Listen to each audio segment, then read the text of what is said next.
CCN news में आज बातचीत करने के लिए हमारे साथ मौजूद हैं साहित्याचार्य और ज्योतिषाचार्य डॉक्टर रमेश कांडपाल जी, जिनका एक लंबा अनुभव है ज्योतिष के क्षेत्र में और साहित्य के क्षेत्र में। वो बनारस और वृंदावन से जिन्होंने पीएचडी की उपाधि हासिल की है और अमेरिका की कैलिफोर्निया में भी वो इस सिलसिले में गए हुए थे, नौकरी के सिलसिले में, लेकिन उसके बाद वो अपने बागेश्वर वापस आए हैं और यहाँ पर एक शैक्षणिक कार्य में भी व्यस्त रहते हैं और ज्योतिष के जरिए लोगों को कई जानकारियाँ देते हैं। हम उनसे जानेंगे कि कल से नवरात्र शुरू हो रही हैं, तो नवरात्र का किस तरह से विधान है, पूजन का क्या विधान है, देवी के जो 9 रूप हैं उनका पूजन का जो विधान है उनसे हम जानेंगे। पंडित जी, पहले तो स्वागत है आपका हमारे चैनल। नमस्कार, धन्यवाद सर आपका और आपके जो सीसीएन नेटवर्क है उसका हार्दिक धन्यवाद ज्ञापित करता हूँ। नमो देव्यै महादेव्यै शिवायै सततं नमः। नमः प्रकृत्यै भद्रायै नियताः प्रणतास्मताम्। पंडित जी, बताइए कि कल से नवरात्र शुरू हो रही हैं, कई लोगों के मन में एक दुविधा रहती है, एक सामान्य पूजन कर शुरू कर लेते हैं, और क्या इसका कोई विधान है, किस तरह से पूजन किया जाए, क्या आप जानकारी देंगे दर्शकों को? जैसे देखिए, शारदीय नवरात्र हैं, इसमें पूजन का विधान है। पूजन के विधान में भगवती महाकाली, महालक्ष्मी, महासरस्वती का पूजन किया जाता है, उनकी स्थापना की जाती है और कलश स्थापना करके पूजन किया जाता है। जी जी, कल से ये भी मान्यता है कि हरेला भी बोया जाता है, और हरेले में ये भी दुविधा रहती है कि कितने प्रकार के बीज उसमें डाले जाएं और कब हरेला डाला जाए सुबह। हरेला के लिए जैसे प्राचीन हमारी ये परंपराएं हैं, इसमें हरेला पहले दिन मिट्टी सुखाई जाती है और दूसरे दिन जब जैसे कल प्रतिपदा तिथि है उसमें हरेला बोने का जो विधान है, कलश स्थापना से पूर्व कोई कलश उसके ऊपर रखते हैं, कोई अलग भी रखते हैं, तो उसमें जौ और सरसों बोने का विधान है, जिससे हरेला जो है हमारे एक सुख समृद्धि और हरियाली और हमारे अनाज से संबंधित अपना महत्व रखता है। पर जी, देवी पूजन का कोई मुहूर्त कितने बजे का कल समय का अगर आप दर्शकों को बता सकें तो कल कितने बजे प्राण प्रतिष्ठा हो, कितने बजे पूजन हो? हाँ, मुहूर्त के लिए मैं बात करना चाहूँगा इसमें, क्योंकि प्रातःकालीन जो हमारे यहाँ मुहूर्त होते हैं उसमें कल तिथि है प्रतिपदा, रविवार है, चित्रा नक्षत्र है और वैधृति योग है। तो इसमें मुहूर्त यदि बात करें तो अभिजीत मुहूर्त इसमें पड़ रहा है दिन में 11:35 से 12:20 तक दिन में, और चौघड़िया मुहूर्त हमें प्रातःकाल लेने पड़ेंगे, तभी ये हमारा शुभ होगा। इसमें प्रातःकाल आप ध्यान देंगे 7:40 से 9:06 तक चर नाम का शुभ मुहूर्त है। उसके बाद लाभ मुहूर्त है, लाभ नाम का 9:06 से 10:32 तक। उसके बाद 10:32 से 11:57 तक अमृत नाम का शुभ मुहूर्त है। उसके बाद 1:22 से 2:50 तक भी शुभ मुहूर्त है। इन्हीं मुहूर्त में यदि आप कलश स्थापना करते हैं, भगवती की उपासना करते हैं, तो आपको बहुत अच्छा लाभ इसमें होने वाला है। और चंद्रमा की बात करें तो कर्क, वृश्चिक और मीन को कल अपेट रहने वाला है। पंडित जी, जो नवरात्र होती है उसमें 9 दिनों तक पूरे 9 दिनों में मैया की पूजा होती है, अलग अलग रूपों में देवी मैया की पूजा होती है, तो किस तरह का विधान है, थोड़ा सा अगर दर्शकों को आप समझा दें तो?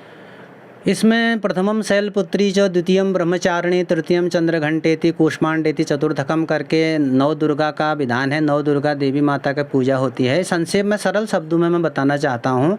आप जैसे कलश लाएं, बाज़ार से तांबे का कलश लाएं, घर में उसकी स्थापना करें, कलश के अंदर आप जल डालें और उसमें दूध, दही, घी डालें, एक सुपारी डालें, एक सिक्का डालें, पंचरत्न और एक सप्तमृत्तिका कहते हैं। सप्तमृत्तिका नहीं है तो तुलसी की मिट्टी भी आप उसमें डाल सकते हैं, और उसके ऊपर एक बीच में आप आम के पत्ते डालें, एक कटोरे में चावल रखें, उसके ऊपर एक कच्चा नारियल रखें जटा वाला। तो कच्चा नारियल जब आप रखेंगे तो उसमें यदि आपके घर में पहले से भगवती विराजमान नहीं है तो उसमें छोटी सी स्वर्ण प्रतिमा ला करके आप 150 रुपये में उसकी स्थापना कर सकते हैं। और यदि स्थापित मूर्ति है तो आप कलश को और उसके ऊपर जो भगवती के वस्त्र हैं, वस्त्र सभी होने चाहिए, श्रृंगार की जो माताएँ पूरा श्रृंगार जो धारण करते हैं सभी कुछ उसमें होना होना चाहिए। चूड़ी, चरेऊ, बिंदिया और जो दुपट्टा जो भी करते हैं, साड़ी करते हैं और ब्लाउज इत्यादि पंचवस्त्र जो होते हैं सब होना चाहिए भगवती के लिए।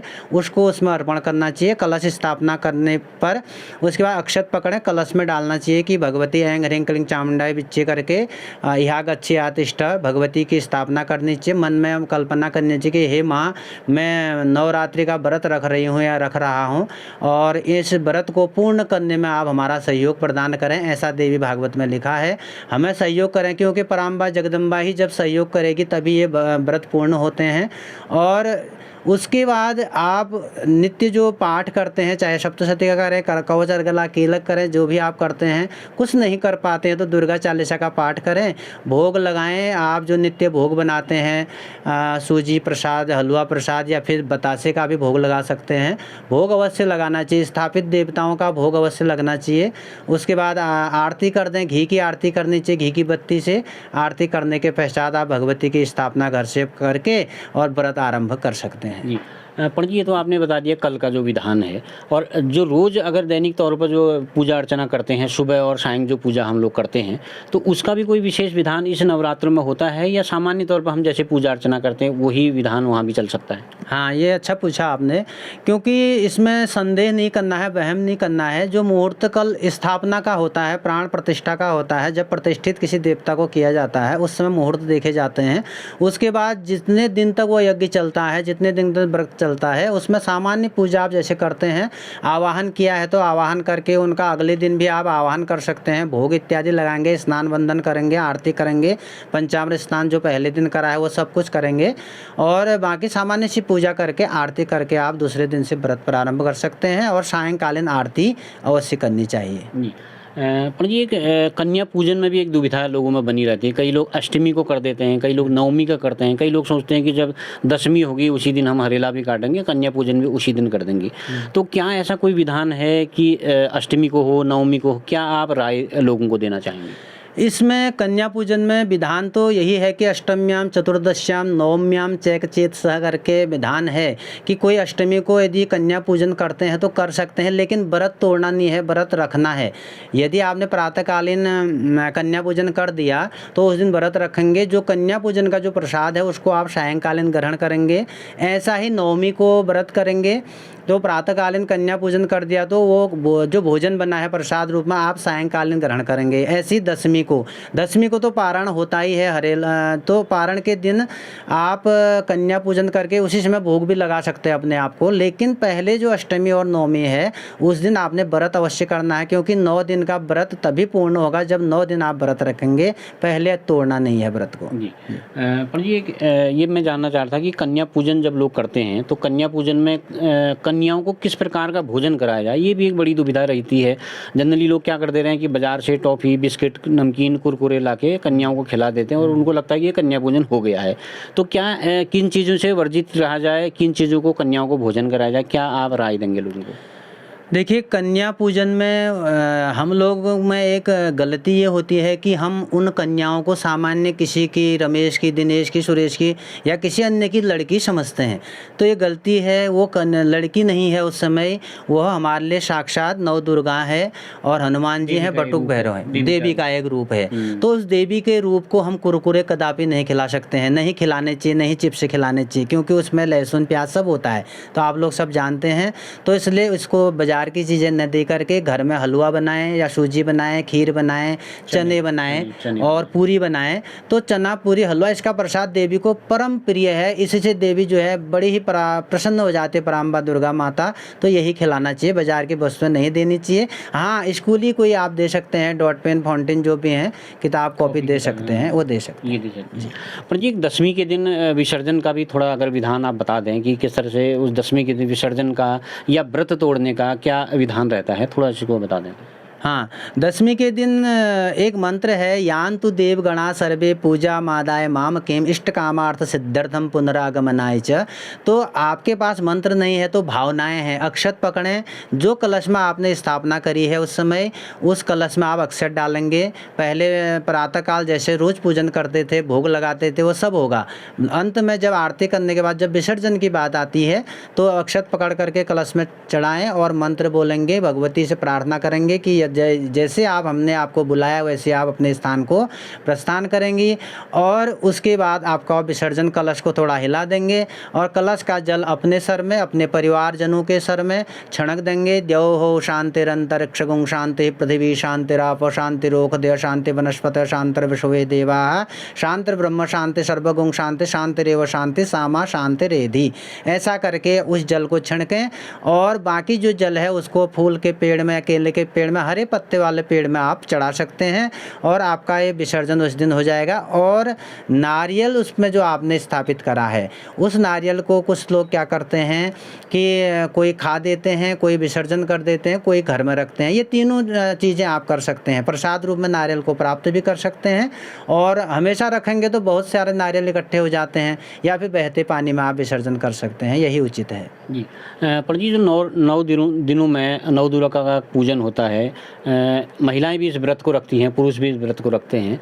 तो सामान्य तौर पे दुर्गा सप्तशती या कवच का पाठ करना, अर्गला स्तोत्र का पाठ करना, ये एक सामान्य तौर पर रहता है। कई लोगों में दुविधा ही रहती है कि महिलाएं उसका वाचन नहीं कर सकती या महिलाएं उसको नहीं पढ़ सकती, उनके लिए वर्जित है। तो क्या ऐसा कोई नियम है, क्या महिलाएं पढ़ सकती हैं? महिला पढ़ें तो क्या पढ़ें?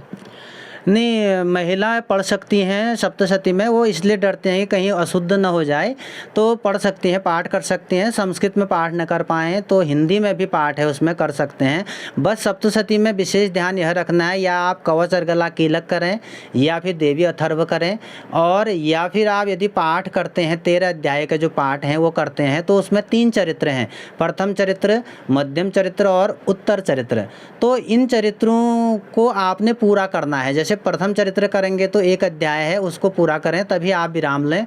और मध्यम चरित्र को आप यदि करते हैं तो दूसरे अध्याय में आपने समाप्त नहीं करना, दूसरा, तीसरा, चौथा पूरा ही करना है, तो मध्यम चरित्र हो जाएगा। बाकी उत्तर चरित्र के पाठ हैं तो 7वें पाठ में रुक गए, 8वें पाठ में रुक गए, 8वें अध्याय में रुक गए, ऐसे रुकना नहीं है। उत्तर चरित्र में यदि आप प्रवेश करते हैं तो 5 अध्याय से लेकर के 13 अध्याय तक पूरा करना है, यही क्रम है, यही उचित भी है। जी पंडित जी, एक काफ़ी जानकारी आपने हमारे दर्शकों को दे दी है। एक अंतिम सवाल मैं आपसे जानना चाहूँगा, ऐसा कोई ऐसा मंत्र आप बता दें जो बाधाओं को, परेशानियों को दूर करे और लोगों में धन धान्य सुख समृद्धि बनी रहे। तो ऐसा मंत्र हो जो लोग सामान्य जो पूजन विधि है वो ऐसा कोई बता सके हमारे दर्शकों को? जी, बहुत अच्छा प्रश्न किया। भगवती त्रिगुणात्मिका जो दुर्गा है वह तो बहुत ही कृपा करने वाली है, बहुत कृपा करती है, वो कृपालु मैया है। उसके लिए आप वैसी प्रार्थना करें तो वैसे सफल हो जाता है। लेकिन एक मंत्र ऐसा है जो धन धान्य पुत्र और सब कुछ देने वाला है, सभी आपदाओं को दूर करने वाला है। वह मंत्र मैं बोलता हूँ, सर्वा बाधा विनिर्मुक्तो धन धान्य सुतान्वितः मनुष्यो मत प्रसादेन भविष्यति न संशय। तो इसमें स्पष्ट लिखा है कि सर्वा बाधा विनिर्मुक्तो, सभी बाधाओं को जो दूर करने वाली है, धन धान्य सुतान्वितः, धन धान्य को देने वाले, पुत्र आदि को देने वाली है। और इसमें कोई संदेह नहीं है, धन धान्य सुतान्य, मनुष्यो मत प्रसाद न, भगवती कहती है, हे मनुष्यो मेरे प्रसाद से आपको सभी कुछ प्राप्त होगा, इसमें कोई संशय नहीं है। जी, बहुत बहुत धन्यवाद पंडित जी, आपने बातचीत के लिए वक्त निकाला, इसके लिए बहुत बहुत धन्यवाद। बहुत बहुत धन्यवाद आपका और आपके चैनल का। नमस्कार जी, धन्यवाद। तो आपने देखा डॉक्टर पंडित रमेश कांडपाल जी ने आपको काफ़ी सारी जानकारियाँ दी हैं, और किस तरह से नवरात्र में पूजन की विधि है, किस तरह से व्रत की विधि है, किस तरह से विसर्जन की विधि उन्होंने पूरी बताई है। और उम्मीद है कि आप इसी विधि विधान से इस पूरे नवरात्र को मनाएंगे और सबके घर में सुख समृद्धि आए, सबके घर में धन धान्य से परिपूर्ण हो। इसी कामना के साथ मैं CCN न्यूज़ के लिए सुरेश पांडे।